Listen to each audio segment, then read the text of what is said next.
The Revolution of Blitzkrieg and the Fall of Europe. Every battle ever fought is a paradox, a simultaneous victory and a defeat.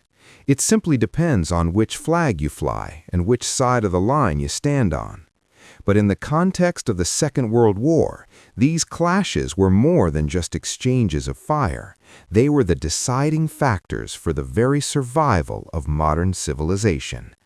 In every theater of this global struggle, battles won and lost determined the possession of territory, the control of resources, and the sheer psychological strength required to go on fighting. For some, the victory most influenced the future course of the war. For others, it was the crushing weight of defeat that changed everything. This is the definitive story of the battles that decided the outcome of the greatest conflict in human history. To understand World War II, we must first look back at the shadow of the Great War. The battles of 1914 through 1918 were defined by attrition, static lines of trenches where armies barely moved for years, trading millions of lives for mere yards of mud.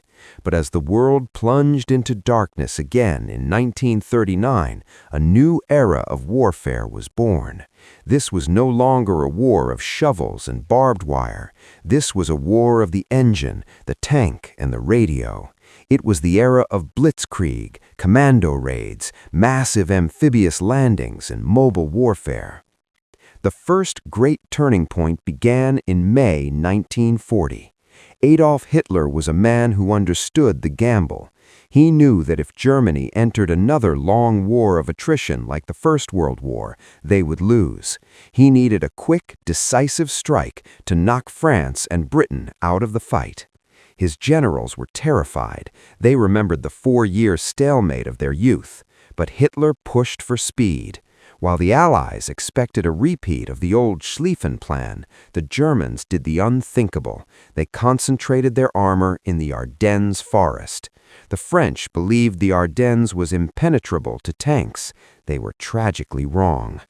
On May 13th, the German surge began. Commanders like Erwin Rommel and Heinz Guderian didn't just lead from the back, they were at the tip of the spear. Rommel famously pretended to lose radio contact with his superiors so he wouldn't have to follow orders to stop. This was Blitzkrieg, lightning war. But it wasn't just a tactical innovation, it was a psychological weapon. As the German panzers smashed through the French lines, they were preceded by the Stuka dive bomber. These planes were fitted with Jericho trumpets, sirens that let out a blood-curdling scream as they dived. It was a sound designed to destroy the mind before the bomb destroyed the body. By May 21st, the German armor had reached the English Channel. In just 10 days, they had sliced the Allied forces in half. The British Expeditionary Force was trapped against the beaches of Dunkirk. This was a moment where the war could have ended, but a halt order gave the British just enough time to launch Operation Dynamo. It was a miracle of improvisation, a fleet of little ships pulling 338,000 men off those beaches. It was a defeat, but the core of the British Army had survived. France fell shortly after, and Hitler had his revenge. But across the Channel, Winston Churchill was preparing for the next act, the Battle of Britain. Part 2. The Duel of the Air and the Desert Fox. With the fall of France, Hitler expected Britain to sue for peace. He didn't understand the British resolve.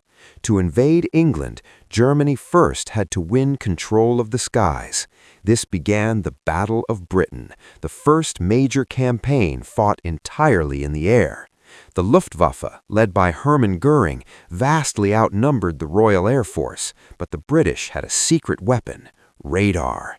Radar allowed the RAF to see the German bombers before they arrived, meaning they didn't have to keep their planes in the air constantly. They could wait, conserve fuel, and strike with precision. The Spitfire and the Hurricane became symbols of defiance. Young pilots from all over the world, Poland, Czechoslovakia, Canada, joined the RAF. They flew until they were exhausted, often landing only to refuel and take off again. On September 15, 1940, the Luftwaffe launched its largest attack yet. They thought the RAF was down to its last few planes. They were wrong. The RAF scrambled every available squadron and inflicted such heavy losses that Hitler was forced to postpone the invasion of England indefinitely. It was Germany's first major setback. As Churchill famously said, "Never in the field of human conflict was so much owed by so many to so few." While the air war raged over London, another conflict was brewing in the sands of North Africa. This was the War of the Desert Fox, Erwin Rommel. The battle for North Africa was a war of movement, where the desert acted like an ocean and tanks were the battleships. Possession of Egypt and the Suez Canal was the prize. If Germany took the canal, they could cut off Britain from its empire in India and the oil of the Middle East. The battles of Al Alamein would decide the fate of the continent. Under General Montgomery, the Eighth Army, the Desert Rats, built up a massive superiority in men and materiel. In October 1942, Montgomery launched a massive artillery barrage that signaled the beginning of the end for the Axis in Africa. Rommel, short on fuel and supplies, was forced into a long retreat. The mirage of victory in the desert had vanished, and for the first time, the hinge of fate had turned in favor of the Allies. Part 3. The slaughter at Stalingrad and the Titans' clash at Kursk. But while the Western Allies fought in the desert, the real heart of the war was being torn out in the East. In June 1941, Hitler launched Operation Barbarossa, the largest invasion in human history. 3 million German soldiers marched into the Soviet Union. Hitler believed the Soviet house of cards would collapse with one kick. By the winter of 1942, the German Sixth Army had reached the city of Stalingrad. This wasn't just a strategic objective, it was a personal battle between Hitler and Stalin. The battle for Stalingrad turned into a nightmare of rat warfare. Soldiers fought for individual rooms, for sewers, and for piles of rubble. Snipers became legends in the ruins. As the Russian winter set in, the Red Army launched Operation Uranus, a massive pincer movement that trapped 300,000 German soldiers inside the city. Hitler refused to allow a retreat. He promised they would be supplied by air, but it was an impossible task. Starving, freezing, and out of ammunition, the Sixth Army surrendered in February 1943. It was the greatest defeat in the history of the German army. The myth of German invincibility was dead, buried under the snow of the Volga. Hitler tried to regain the initiative one last time in the summer of 1943 at Kursk. This was Operation Citadel, the largest tank battle in human history. Thousands of tanks clashed in the dusty plains of Russia. The Germans pinned their hopes on their new Tiger and Panther tanks, with thicker armor and more powerful guns, but the Soviets had built a defense in depth that was miles thick.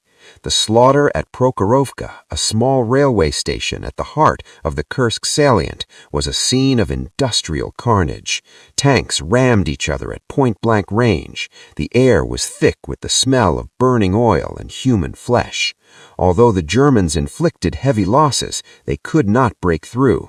The Soviet Union, with its massive factories in the Urals, could replace its losses. Germany could not. After Kursk, the German army was permanently on the defensive. The road to Berlin had begun. Part 4. The Silent Killers and the Raid on Saint-Nazaire. As the massive armies clashed on the Eastern Front, a different kind of war was being fought in the Atlantic. This was the Battle of the Atlantic, the struggle to keep the sea lanes open between America and Britain.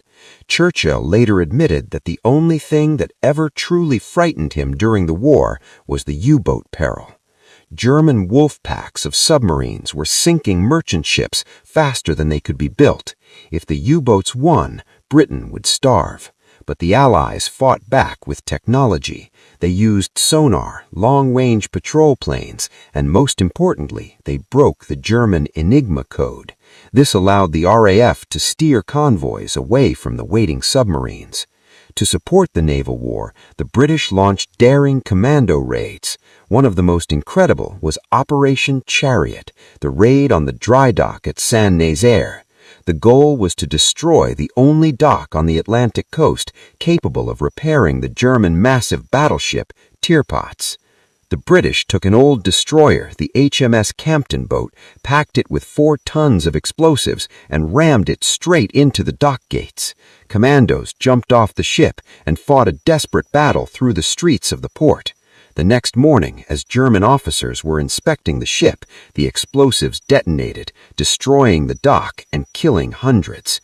It was a suicidal mission that saved countless Allied ships from the Tirpitz's guns. It proved that even against a fortress Europe, The Allies could strike anywhere, at any time. Part 5. The Rising Sun and the Carrier Duel at Midway. While the European continent was being torn apart by panzers and dive bombers, a different kind of war was erupting across the vastness of the Pacific. This was a war of thousands of miles, of tiny volcanic islands, and of the first true clashes between aircraft carriers. On December 7, 1941, the Japanese Empire launched a surprise strike on Pearl Harbor, aiming to cripple the U.S. Pacific Fleet in a single blow.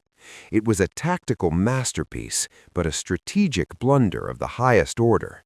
They hit the battleships, but they missed the carriers, and they missed the fuel oil tanks that kept the fleet alive. The Japanese advance seemed unstoppable. They swept through the Philippines, Malaya, and Singapore, creating a greater East Asia co-prosperity sphere that reached the doorstep of Australia. But in June 1942, the tide turned at a tiny atoll known as Midway. To understand Midway, you have to understand the invisible war of the codebreakers. The U.S. Navy, led by Admiral Chester Nimitz, knew exactly where the Japanese were going because they had broken the Japanese naval code. The Battle of Midway was a masterpiece of timing and luck. For hours, American torpedo bombers were slaughtered by Japanese Zero fighters as they tried to hit the Japanese fleet, but their sacrifice drew the Japanese air cover down to sea level. At that exact moment, American dive bombers arrived high above. In just 6 minutes, 3 Japanese aircraft carriers, the Akagi, Kaga, and Soryu, were turned into burning wrecks. A 4th, the Hairyu, followed later that day. Japan lost the core of its naval aviation and the initiative it would never regain. The rising sun had reached its zenith. From Midway on, it began its long, bloody descent. Part 6. The Island Hopping Campaign and the Fortress of Iwo Jima. Following Midway, the Allies began a grueling island-hopping campaign.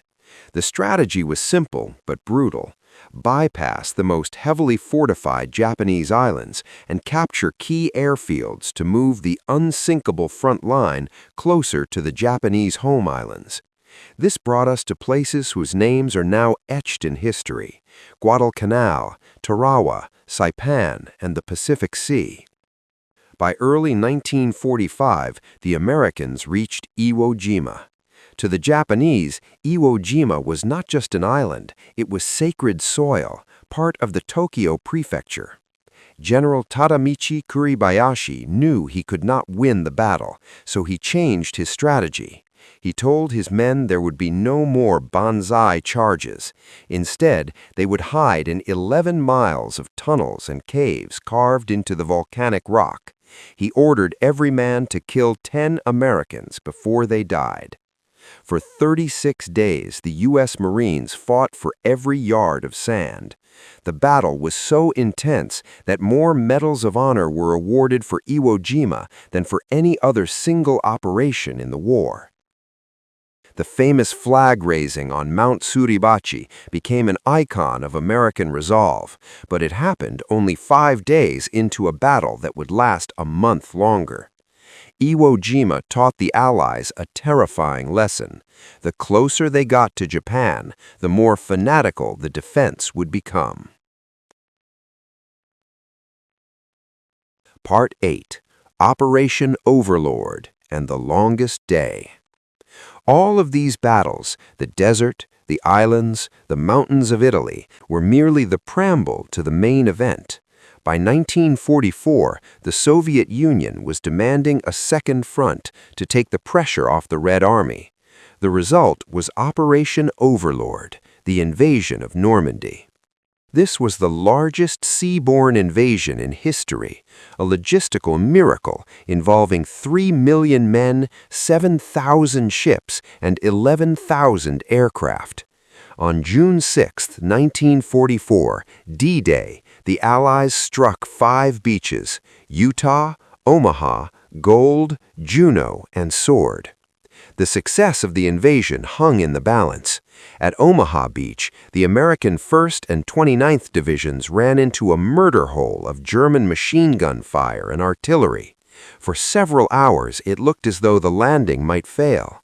But through individual acts of bravery and the sheer weight of numbers, the Atlantic Wall was breached. The Battle of Normandy didn't end on the beaches.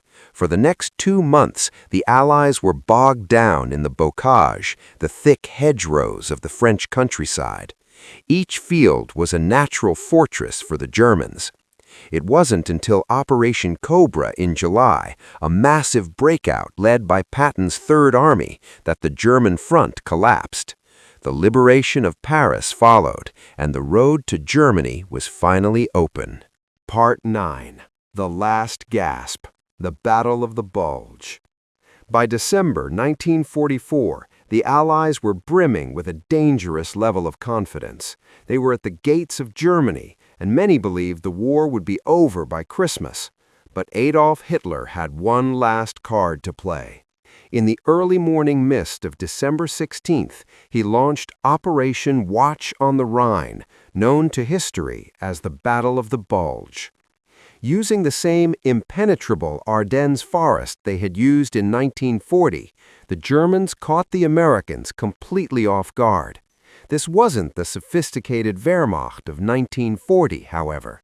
This was a force of old men and Hitler Youth boys, fueled by the last of Germany's dwindling fuel reserves. They created a massive bulge in the Allied lines, surrounding the 101st Airborne Division at the crucial crossroads of Bastogne. The conditions were hellish. In sub-zero temperatures, men fought in foxholes with frozen feet and empty stomachs. When the Germans demanded surrender, General Anthony McAuliffe gave his famous one-word reply: nuts. That defiance held the line until the weather cleared and Allied air power, the armada of airplanes, returned to the skies to pulverize the German columns. The Bulge was the costliest battle in U.S. Army history, but it was also the death knell of the German military. They had spent their last reserves, and now the road to Berlin was wide open. Part 10. The Fall of Berlin and the End of the Nightmare. As the Western Allies crossed the Rhine, the Red Army was closing in from the east like a tidal wave. The final battle for Berlin in April 1945 was a scene of apocalyptic destruction. Stalin, wanting to capture the city before the Americans, threw millions of men into the fray.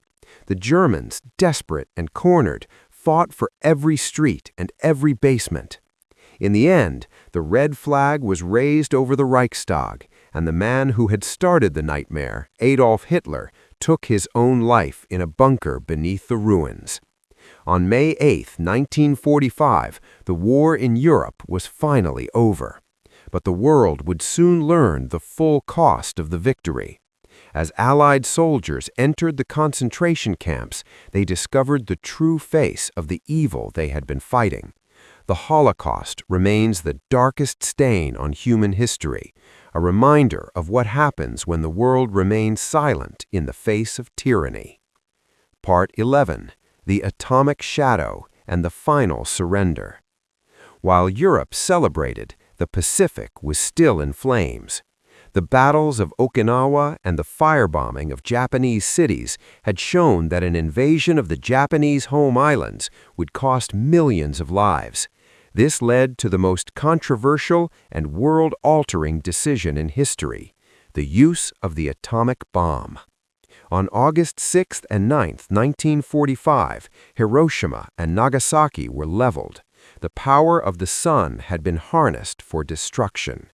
Japan surrendered on September 2nd, and the most destructive conflict in human history finally came to a close. The world was at peace, but it was a peace defined by the Cold War and the shadow of nuclear annihilation. The moral compass of history. As we look back at these critical battles, we must ask ourselves, what is the lesson for us today? World War II was not just a clash of steel and oil, it was a clash of ideas. It taught us that freedom is never free. It is bought with the blood of ordinary men who do extraordinary things. It taught us that a single act of defiance, like the men at Bastogne or the few in the Battle of Britain, can change the fate of the world. The victory belongs to the heroes, but the lesson belongs to the survivors. We must remember that the greatest weapon against tyranny is not a bomb or a tank, but the unbreakable human spirit and the willingness to stand up for what is right, even when the odds are 100 to 1. These battles were won and lost, but the legacy of the courage shown remains as a beacon for every generation that follows.